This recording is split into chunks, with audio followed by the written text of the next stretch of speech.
انا للہ و انا الیہ راجعون۔ 10 محرم الحرام روز عاشور شروع ہوا۔ روز عاشور کیا شروع ہوا؟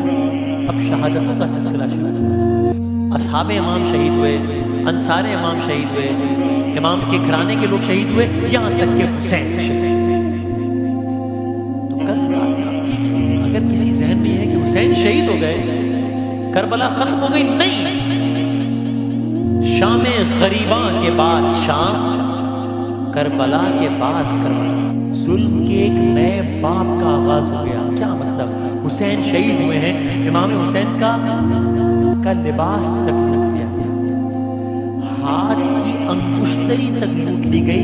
روایات میں ہے کہ ایک شقی نے انگشتری لوٹنے کے لیے انگلی کاٹا، لاشیں بے گور و کفن پڑے رہے۔ جب امام حسین کا لاش پڑا ہوا تھا تو باقاعدہ ایک ملعون نے ندا دی، آواز دی کہ اب اپنے گھوڑوں کو تیار کر لیا جائے۔ گھوڑوں کی نال بندی کر کے باقاعدہ، یعنی اگر میں اپنے الفاظ میں کہوں، پلان کر کے حسین کی لاش پر گھوڑے دوڑائے گئے۔